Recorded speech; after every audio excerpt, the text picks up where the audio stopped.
Chapter 10 of Allan and the Holy Flower. Recording is in the public domain. Allan and the Holy Flower by H. Rider Haggard. Chapter 10 The Sentence. We stared at Bausi, and Bausi stared at us. "I am the Black Elephant Bausi," he exclaimed at last, worn out by our solid silence, "and I trumpet, I trumpet, I trumpet." It appeared that this was the ancient and hallowed formula with which a Mazuti king was wont to open conversation with strangers. After a suitable pause I replied in a cold voice: "We are the White Lions, Macumazahn and Wazela, and we roar, we roar, we roar." "I can trample," said Bausi. "And we can bite," I said haughtily, though how we were to bite or do anything else effectual with nothing but a Union Jack I did not in the least know. "What is that thing?" asked Bausi, pointing at the flag. "That which shadows the whole earth," I answered proudly, a remark that seemed to impress him, although he did not understand it, for he ordered a soldier to hold a palm leaf umbrella over him to prevent it from shadowing him. "And that," he asked again, pointing to the music box, "which is not alive and yet makes a noise?" "That sings the war song of our people," I said. "We sent it to you as a present and you returned it. Why do you return our presents, O Bausi?" Then of a sudden this potentate grew furious. "Why do you come here, white men?" he asked, "uninvited and against the law of my land, where only one white man is welcome, my brother Dogeetah, who cured me of sickness with a knife? I know who you are. You are dealers in men. You come here to steal my people and sell them into slavery. You had many slaves with you on the borders of my country, but you sent them away. You shall die. You shall die. You who call yourselves lions. And the painted rag which you say shadows the world shall rot with your bones. As for that box which sings a war song, I will smash it. It shall not bewitch me as your magic shield bewitched my great doctor Imbozwi, burning off his hair." Then springing up with wonderful agility for one so fat, he knocked the musical box from Hans's head, so that it fell to the ground, and after a little whirring grew silent. "That is right," squeaked Imbozwi. "Trample on their magical elephant. Kill them, O Black One. Burn them as they burned my hair." Now things were, I felt, very serious, for already Bausi was looking about him as though to order his soldiers to make an end of us. So I said in desperation: "O King, you mentioned a certain white man Dogeetah, a doctor of doctors, who cured you of sickness with a knife, and called him your brother. Well, he is our brother also, and it is by his invitation that we have come to visit you here, where he will meet us presently." "If Dogeetah is your friend, then you are my friends," answered Bausi, "for in this land he rules as I rule, he whose blood flows in my veins as my blood flows in his veins. But you lie. Dogeetah is no brother of slave dealers. His heart is good and yours are evil. You say that he will meet you here. When will he meet you? Tell me, and if it is soon I will hold my hand and wait to hear his report of you before I put you to death. For if he speaks well of you, you shall not die." Now I hesitated, as well I might, for I felt that looking at our case from his point of view, Bausi, believing us to be slave traders, was not angry without cause. While I was racking my brains for a reply that might be acceptable to him and would not commit us too deeply, to my astonishment Mavovo stepped forward and confronted the king. "Who are you, fellow?" shouted Bausi. "I am a warrior, O King, as my scars show," and he pointed to the assegai wounds upon his breast and to his cut nostril. "I am a chief of a people from whom your people sprang, and my name is Mavovo. Mavovo who is ready to fight you or any man whom you may name, and to kill him or you if you will. Is there anyone here who wishes to be killed?" No one answered, for the mighty-chested Zulu looked very formidable. "I am a doctor also," went on Mavovo, "one of the greatest doctors who can open the gates of distance, and read that which is hid in the womb of the future. Therefore I will answer your questions which you put to the Lord Macumazahn, the great and wise white man whom I serve, because we have fought together in many battles. Yes, I will be his mouth, I will answer. The white man Dogeetah, who is your blood brother, and whose word is your word among the Mazitu, will arrive here at sunset on the second day from now. I have spoken." Bausi looked at me in question. "Yes," I exclaimed, feeling that I must say something and that it did not much matter what I said. "Dogeetah will arrive here on the second day from now within half an hour after sunset." Something, I know not what, prompted me to allow that extra half hour, which in the event saved all our lives. Now Bausi consulted a while with the execrable Imbozwi, and also with the old one-eyed General Babemba, while we watched, knowing that our fate hung upon the issue. At length he spoke. "White man," he said, "Imbozwi, the head of the witch-finders here, whose hair you burnt off with your evil magic, says that it would be better to kill you at once as your hearts are bad and you are planning mischief against my people. So I think also, but Babemba, my general, with whom I am angry because he did not obey my orders and put you to death on the borders of my country when he met you there with your caravan of slaves, thinks otherwise. He prays me to hold my hand, first because you have bewitched him into liking you, and secondly because if you should happen to be speaking the truth, which we do not believe, and to have come here at the invitation of my brother Dogeetah, he, Dogeetah, would be pained if he arrived and found you dead, nor could even he bring you to life again. This being so, since it matters little whether you die now or later, my command is that you be kept prisoners till sunset on the second day from this, and that then you will be led out and tied to stakes in the market-place, there to wait till the approach of darkness, by when you say Dogeetah will be here. If he arrives and owns you as his brethren, well and good. If he does not arrive or disowns you, better still, for then you shall be shot to death with arrows as a warning to all other stealers of men not to cross the borders of the Mazitu." I listened to this atrocious sentence with horror, then gasped out, "We are not stealers of men, O King, we are freers of men, as Tom and Jerry of your own people could tell you." "Who are Tom and Jerry?" he asked indifferently. "Well, it does not matter, for doubtless they are liars like the rest of you. I have spoken. Take them away, feed them well, and keep them safe till within an hour of sunset on the second day from this." Then, without giving us any further opportunity of speaking, Bausi rose, and followed by Imbozwi and his councillors, marched off into his big hut.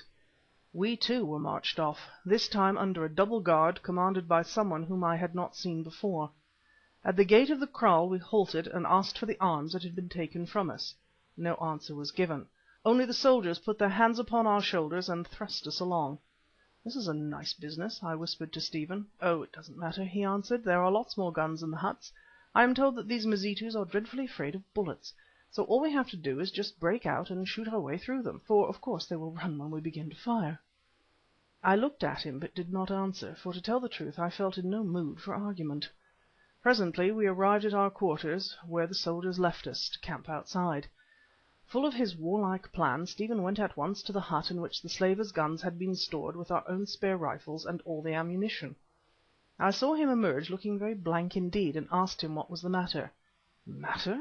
he answered in a voice that for once really was full of dismay. "The matter is that those Mazitu have stolen all the guns and all the ammunition. There's not enough powder left to make a blue devil." "Well," I replied, with the kind of joke one perpetuates under such circumstances, "we shall have plenty of blue devils without making any more." Truly ours was a dreadful situation. Let the reader imagine it. Within a little more than 48 hours we were to be shot to death with arrows if an erratic old gentleman, who, for aught I knew, might be dead, did not turn up at what was then one of the remotest and most inaccessible spots in Central Africa. Moreover, our only hope that such a thing would happen, if hope it could be called, was the prophecy of a Kaffir witch-doctor. To rely on this in any way was so absurd that I gave up thinking of it and set my mind to considering if there were any possible means of escape. After hours of reflection I could find none.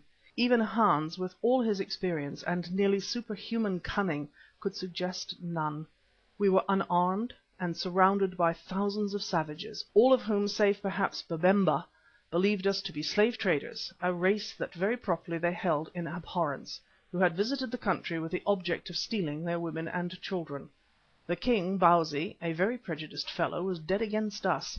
Also, by a piece of foolishness which I now bitterly regretted, as indeed I regretted the whole expedition, or at any rate entering into it on the absence of Brother John, we had made an implacable enemy of the head medicine man, who to these folks was a sort of Archbishop of Canterbury.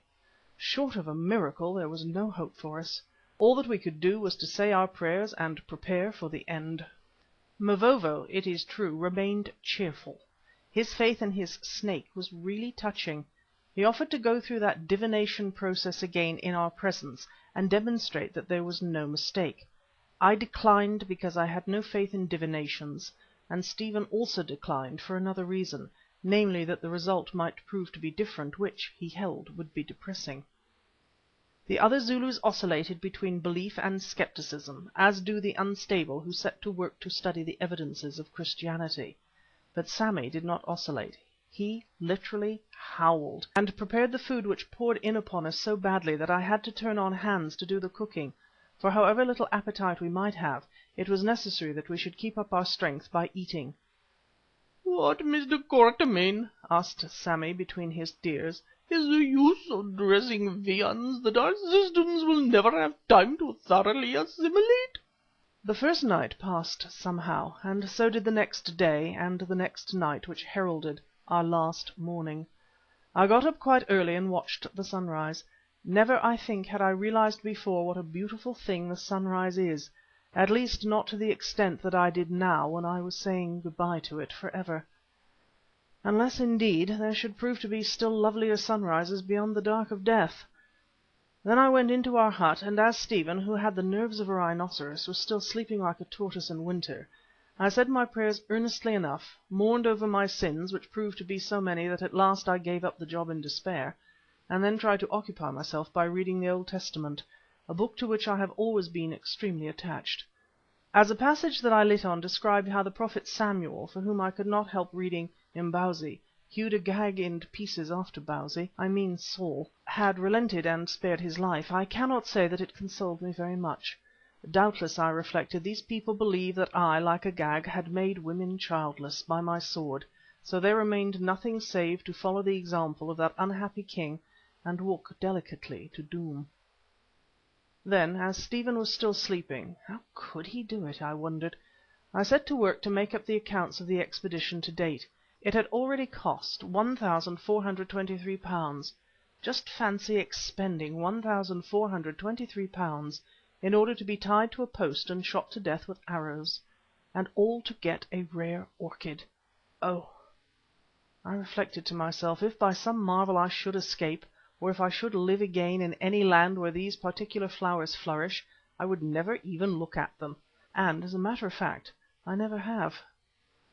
At length Stephen did wake up, and, as criminals are reported to do in the papers before execution, made an excellent breakfast. "What's the good of worrying?" he said presently.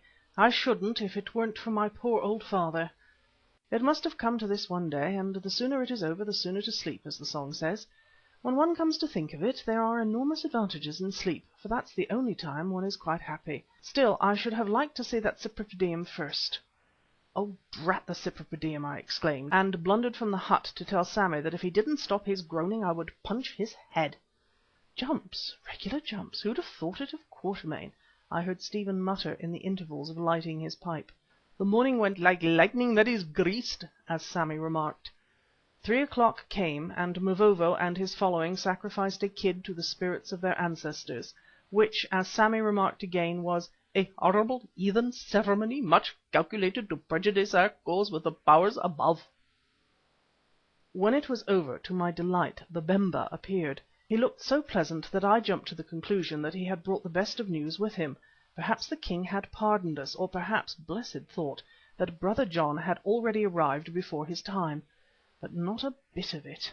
All he had to say was that he had caused inquiries to be made along the route that ran to the coast, and that certainly for 100 miles there was at present no sign of Dogeetah. So, as the black elephant was growing more and more enraged under the stirrings up of Imbauzi, It was obvious that the evening ceremony must be performed. Indeed, as it was part of his duty to superintend the erection of the posts to which we were to be tied, and the digging of our graves at their bases, he had just come to count us again to be sure that he had not made any mistakes as to the number. Also, if there were any articles that we would like buried with us, would we be so kind as to point them out, and he would be sure to see to the matter. It would be soon over, and not painful, he added, as he had selected the very best archers in Beza Town, who rarely missed, and could, most of them, send an arrow up to the feather into a buffalo. Then he chatted a little about other matters, as to where he should find the magic shield I had given him, which he would always value as a souvenir, etc., took a pinch of snuff with Mavovo and departed, saying that he would be sure to return again at the proper time. It was now 4 o'clock, and as Sammy was quite beyond it, Stephen made himself some tea. It was very good tea, especially as we had milk to put in it, although I did not remember what it tasted like afterwards. Now, having abandoned hope, I went into a hut alone to compose myself to meet my end like a gentleman, and seated there in silence and semi-darkness, my spirit grew much calmer. After all, I reflected, why should I cling to life? In the country whither I travelled, as the reader who has followed my adventures will know, were some whom I clearly longed to see again, notably my father and mother, and two noble women who were even more to me. My boy, it is true, remained. He was alive then, but I knew that he would find friends, and as I was not so badly off at that time, I had been able to make a proper provision for him.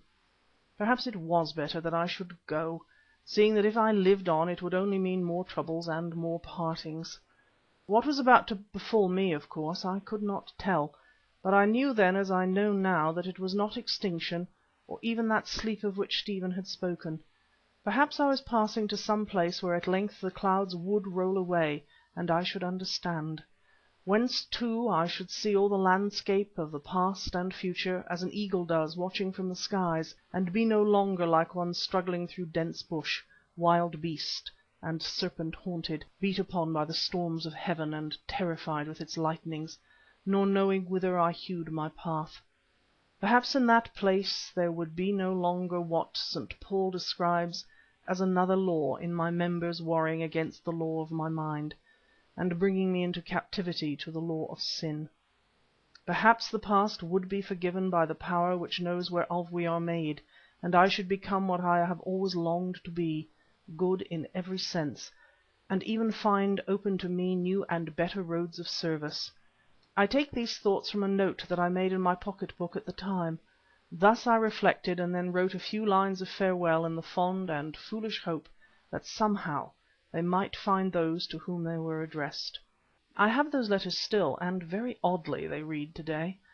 This done, I tried to throw out my mind towards Brother John if he still lived, as indeed I had done for days past, so that I might inform him of our plight, and, I am afraid, reproach him for having brought us to such an end by his insane carelessness or want of faith. Whilst I was still engaged thus, Babemba arrived with his soldiers to lead us off to execution. It was Hans who came to tell me that he was there. The poor old Hottentot shook me by the hand and wiped his eyes with his ragged coat sleeve. "Oh, Baas, this is our last journey," he said, "and you are going to be killed, Baas, and it is all my fault, Baas, because I ought to have found a way out of the trouble, which is what I was hired to do, but I can't, my head grows so stupid. Oh, if only I could come even with Imbozwi I shouldn't mind, but I will, if I have to return as a ghost to do it. Well, Baas, you know the Predikant, your father, told us that we don't go out like a fire, but burn again for always elsewhere." I hope not, I thought to myself, "and that quite easily without anything to pay for the wood. So I hope that we shall always burn together, Baas, and meanwhile I have brought you a little something," and he produced what looked like a peculiarly obnoxious horseball. "You swallow this now and you will never feel anything. It is very good medicine that my grandfather's grandfather got from the spirit of his tribe. You will just go to sleep as nicely as though you were very drunk, and wake up in the beautiful fire which burns without any wood and never goes out for ever and ever. Amen." "No, Hans," I said, "I prefer to die with my eyes open." And so would I, Baas, if I thought there were any good in keeping them open, but I don't. For I can't believe any more in the snake of that black fool Mavovo. If it had been a good snake, it would have told him to keep clear of Beza Town. So I will swallow one of these pills and give the other to Baas Stephen." And he crammed the filthy mess into his mouth and with an effort got it down, as a young turkey does a ball of meal that is too big for its throat. Then, as I heard Stephen calling me, I left him invoking a most comprehensive and polyglot curse upon the head of Imbozwi, to whom he rightly attributed all of our woes. "Our friend here says it is time to start," said Stephen, rather shakily, for the situation seemed to have got a hold of him at last, and nodding towards old Babemba, who stood there with a cheerful smile, looking as though he were going to conduct us to a wedding. "Yes, white lord," said Babemba, "it is time. I have hurried so as not to keep you waiting. It will be a very fine show, for the Black Elephant himself is going to do you the honour to be present, as will all the people of Beza Town and those for many miles round." "Hold your tongue, you old idiot," I said, "and stop your grinning. If you had been a man and not a false friend you would have got us out of this trouble, knowing as you do very well that we are not sellers of men, but rather the enemy of those who do such things." "Oh, white lord," said Babemba in a changed voice, "believe me, I only smile to make you happy up to the end. My lips smile, but I am crying inside.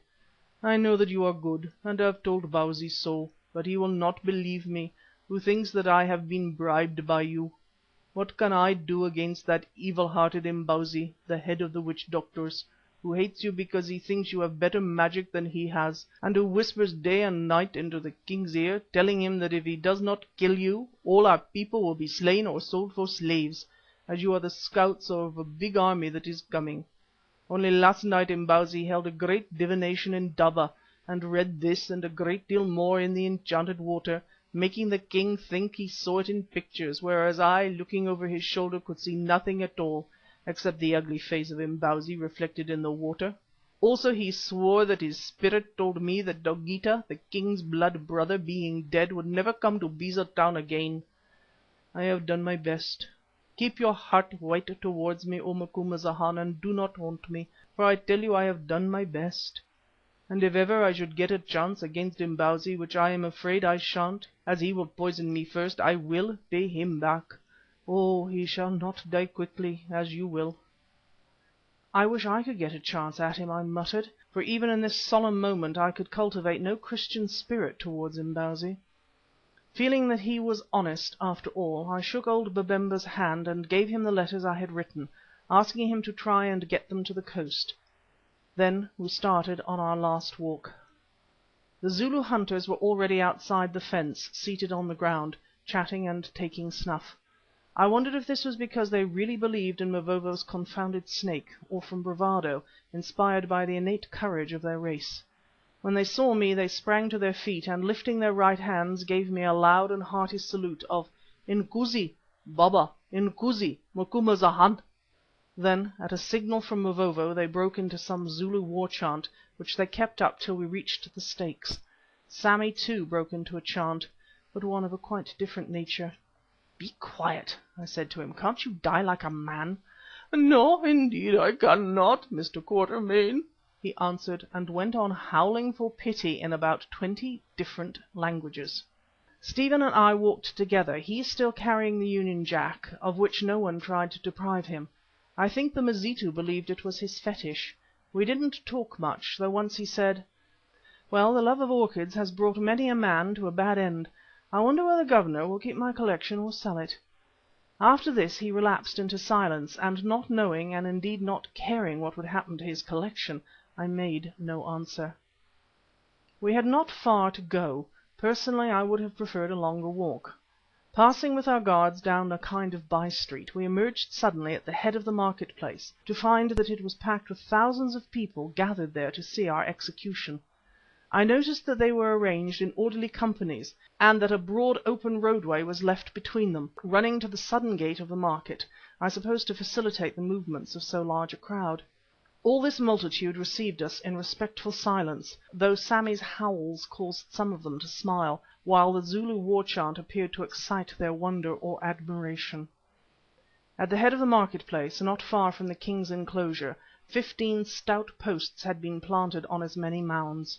These mounds were provided so that everyone might see the show, and, in part at any rate, were made of soil hollowed from 15 deep graves dug almost at the foot of the mounds.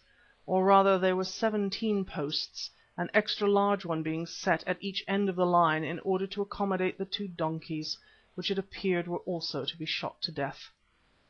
A great number of soldiers kept a space clear in front of the posts. On this space were gathered Bausi, his councillors, some of his headwives, Imbozwi more hideously painted than usual, and perhaps 50 or 60 picked archers with strung bows and an ample supply of arrows, whose part in the ceremony it was not difficult for us to guess. "King Bausi," I said as I was led past that potentate, "you are a murderer, and Heaven above will be avenged upon you for this crime. If our blood is shed, soon you shall die and come to meet us where we have power, and your people shall be destroyed." My words seemed to frighten the man, for he answered, "I am no murderer. I kill you because you are robbers of men. Moreover, it is not I who have passed sentence on you. It is Imbozwi here, the chief of the doctors, who has told me all about you, and whose spirit says you must die unless my brother Dogeetah appears to save you. If Dogeetah comes, which he cannot do because he is dead, and vouches for you, then I shall know that Imbozwi is a wicked liar, and as you were to die, so he shall die." "Yes, yes," screeched Imbozwi, "if Dogeetah comes, as that false wizard prophesies," and he pointed to Mavovo, "then I shall be ready to die in your place, white slave dealers. Yes, yes, then you may shoot me with arrows." "King, take note of these words, and people, take note of these words, that they may be fulfilled if Dogeetah comes," said Mavovo in a great deep voice. "I take note of them," answered Bausi, "and I swear by my mother on behalf of all the people that they shall be fulfilled, if Dogeetah comes." "Good," exclaimed Mavovo, and stalked on to the stake which had been pointed out to him. As he went he whispered something into Imbozwi's ear that seemed to frighten that limb of Satan, for I saw him start and shiver. However, he soon recovered, for in another minute he was engaged in superintending those whose business it was to lash us to the posts.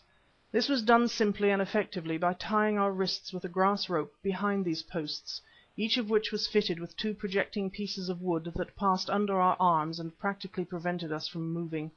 Stephen and I were given the places of honour in the middle, the Union Jack being fixed by his own request at the top of Stephen's stake. Mavovo was on my right, and the other Zulus were ranged on either side of us. Hans and Sammy occupied the end posts respectively, except those to which the poor jackasses were bound. I noted that Hans was already very sleepy, and that shortly after he was fixed up, his head dropped forward on his breast. Evidently his medicine was working, and almost I regretted that I had not taken some while I had the chance. When we were all fastened, Imbozwi came round to inspect. Moreover, with a piece of white chalk he made a round mark on the breast of each of us, a kind of bull's eye for the archers to aim at. "Ah, white man," he said to me as he chalked away at my shooting coat, "you will never burn anyone's hair again with your magic shield. Never, never. For presently I shall be treading down the earth upon you in that hole, and your goods will belong to me." I did not answer, for what was the use of talking to this vile brute when my time was so short? So he passed on to Stephen and began to chalk him. Stephen, however, in whom the natural man still prevailed, shouted, "Take your filthy hands off me," and lifting his leg, which was unfettered, gave the painted witch doctor such an awful kick in the stomach that he vanished backwards into the grave beneath him. "Oh, well done, Wazela," said the Zulus. "We hope that you have killed him." "I hope so too," said Stephen, and the multitude of spectators gasped to see the sacred person of the head witch doctor, of whom they evidently went in much fear, treated in such a way. Only Babemba grinned, and even the King Bausi did not seem displeased. But Imbozwi was not to be disposed of so easily, for presently, with the help of sundry myrmidons, minor witch doctors, he scrambled out of the grave, cursing and covered with mud, for it was wet down there. After that I took no more heed of him or of much else. Seeing that I had only half an hour to live, as may be imagined, I was otherwise engaged. End of chapter 10.